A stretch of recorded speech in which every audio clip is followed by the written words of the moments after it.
Anda kembali menyaksikan Sapa Indonesia Akhir Pekan. Saudara, kami masih terhubung lewat sambungan Skype bersama pakar parenting dengan Mahyidin Ilyas. Bu Ai, kita lanjutkan perbincangan.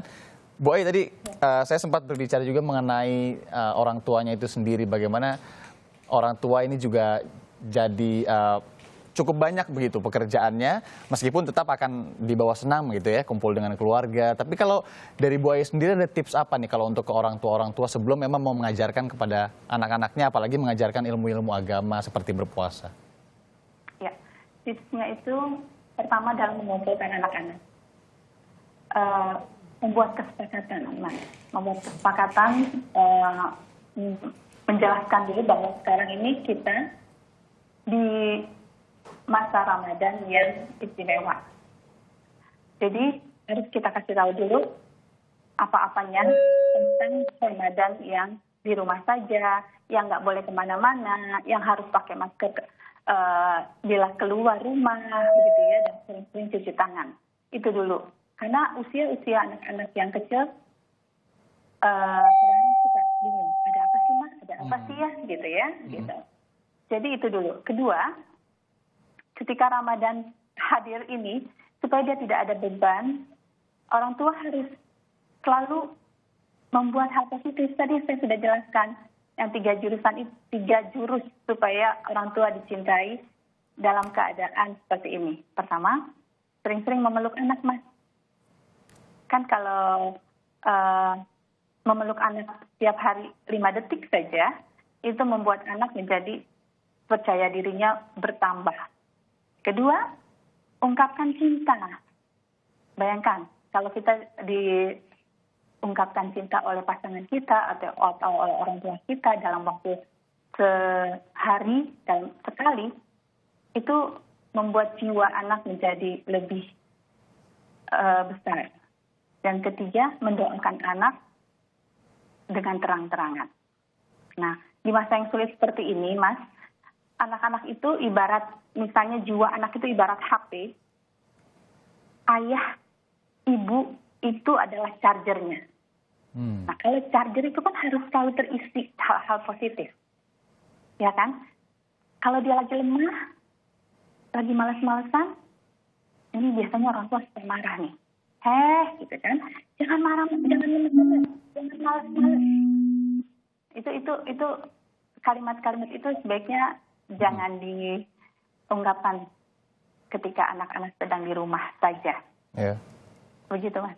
Menarik sekali ya, berarti ya sosok orang tua ini juga harus jeli betul ya melihat kapan anak ini mungkin lagi mental lagi down atau lagi lemas atau seperti apa. Kita juga harus sebagai orang tua harus mencoba menjadi charger tadi ya, seperti Bu Ai katakan, tahu kapan harus mengisi mereka di saat-saat yang mereka mungkin lagi sangat membutuhkan begitu ya, tidak hanya mengajarkan agama. Tapi Bu Ai, pertanyaan saya, di sebuah keluarga itu kan mungkin anak-anaknya juga rentang usianya berbeda-beda. Ada nggak sih tips and trik lebih baik mengajarkan agama ini di umur segini atau seperti apa?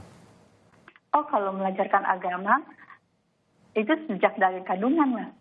Dari kandungan orang tua harus tetap misalnya sholat, ngaji, gitu ya. Kemudian ketika lahir sering didengarkan ayat-ayat suci Al-Quran, misalnya gitu kan. Nah, ketika dia sudah balita, sering-sering didengarkan ayat-ayat Al-Quran dan diajarkan tentang agama. Itu adalah dasar yang harus dimiliki oleh anak di usia-usia yang masih balita. Nanti ketika dia sudah besar, dia tidak canggung lagi. Gitu. Seperti kita mendidik anak itu ibaratnya ada teori V gini nih, Mas. Ya. Di usia yang balita, ini harus tepat disiplinnya. Nah, nanti ketika dia usia sudah remaja, itu dia udah enak. Oh iya, aturan-aturan yang udah dilakukan oleh orang tua, itu sudah dijalani. Nah, ketika dewasa, dia sudah bisa menentukan yang mana yang baik dan mana yang buruk.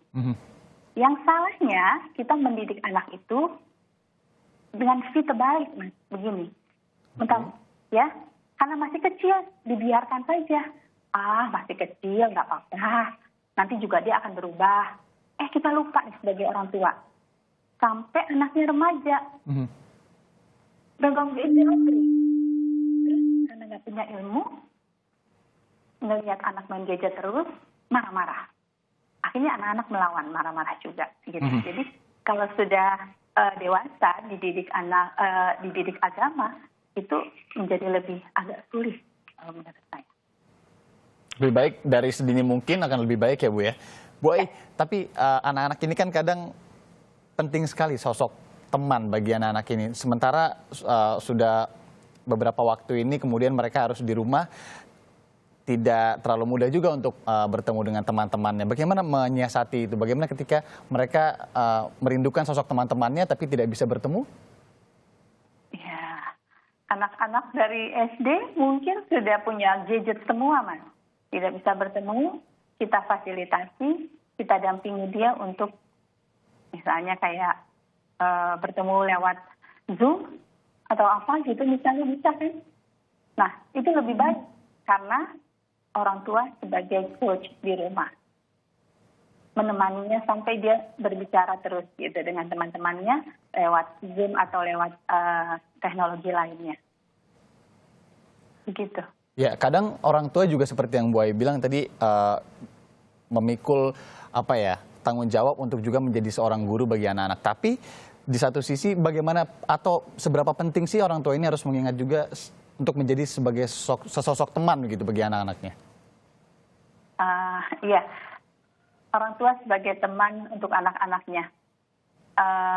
Hanya satu sih sebetulnya yang harus diikat oleh orang tua. Teman itu haruslah menyenangkan. Nah, kalau orang tuanya tidak menyenangkan, bagaimana anak menjadikan orang tua teman? Jadi artinya kurangi perintah, memerintah. Kurangi marah-marah, gitu ya. Jadi biasakan anak-anak kita ajak diskusi. Kalau ada sesuatu hal yang harus diselesaikan, kasih ruang anak-anak kita untuk bicara dan dengarkan pendapatnya. Itu lebih dekat dengan anak dibanding kita sering memveto atau merasa diri paling benar. Begitu. Bu Ai, kalau untuk orang tua yang kita anggap orang tua baru gitu, apalagi di kaum milenial saat ini, mungkin ada beberapa yang juga tidak terlalu menguasai ilmu agama, tapi juga ingin mengajarkan kepada anak-anaknya berpuasa, beragama, dan beribadah. Apa yang harus diperhatikan, Bu? Yang harus diperhatikan pertama adalah orang tua ya tentu harus belajar dulu. Dan kedua, orang tua jangan malu dengan anak. Malu ya?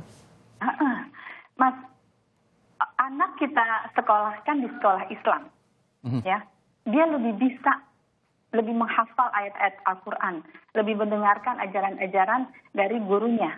Sedangkan orang tua, yang tadi Mas bilang dalam tanda kutip orang tua milenial yang agamanya kurang, dia nggak tahu apa-apa gitu kan. Ini waktunya kita belajar sama anak. Anak pasti akan merasa dihargai. Anak akan merasa, yes, sekarang kita belajar sama ayah dan mama di rumah gitu. Aku yang bagian ngaji ya, Ma. Aku yang bagian ini ya, Ma. Gitu. Aku yang ini ya, gitu. Jadi kayak kerjasama aja gitu ya, Bu ya? Iya, betul, kerjasama begitu. Jadi dia lebih merasa, sekarang aku yang jadi memimpin. Ayah ikutin aku ya, gitu misalnya kan. Jadi nggak usah malu. Nggak usah malu ya. Boy, kalau bagaimana menyikapi ketika misalnya anak-anak ini diajak sholat atau disuruh puasa, mungkin moodnya lagi kurang baik atau mungkin lagi malas dalam tanda kutip, bagaimana menyiasati kata-kata yang baik, kalimat-kalimat yang baik untuk tetap mengingatkan kepada anak ini adalah kegiatan keagamaan. Oke, nggak apa-apa misalnya lagi capek tapi besok diganti ya. Karena kan anak juga masih terlalu sensitif misalnya. Nah, itu benar tuh yang Mas bilang tadi. Jadi gini, kan anak-anak seperti hanya kita sama. Ada kalanya kita rajin, ada kalanya kita malas-malasan gitu kan Mas ya. Jadi ya kasih ruang lah. Kalau misalnya dia lagi malas-malasan ya nggak apa-apa gitu. Itu tadi saya bilang jangan dipaksa. Tidak ada pemaksaan dalam ibadah.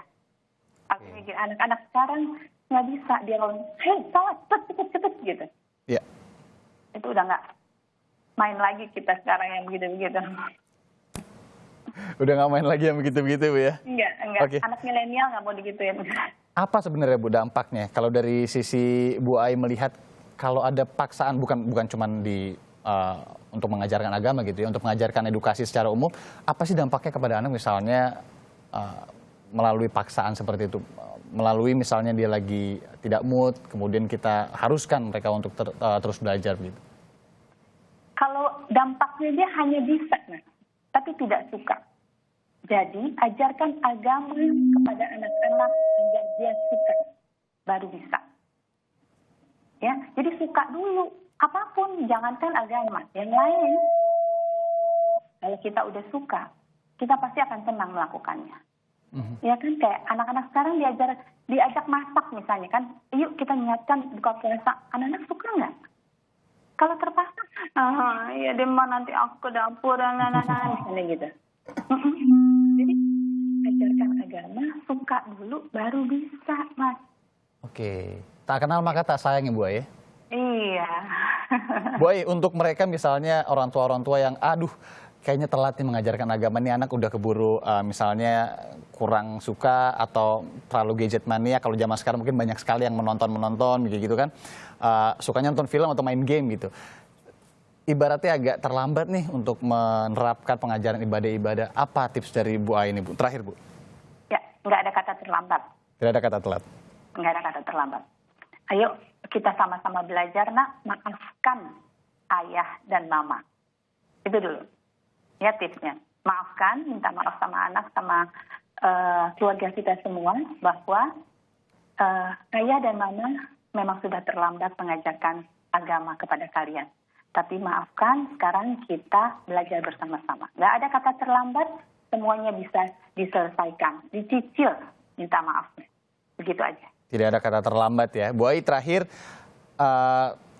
pesan apa yang ingin Ibu sampaikan kepada orang tua di tengah pandemi seperti ini, apalagi ini adalah momen di tengah bulan puasa bagi yang menjalankan juga adalah momen-momen mengajarkan nilai kebaikan lah istilahnya. Apa yang ingin Ibu Ai sampaikan kepada mungkin orang tua agar juga lebih cermat ketika ingin mengajarkan agama, kegiatan-kegiatan kepada anaknya?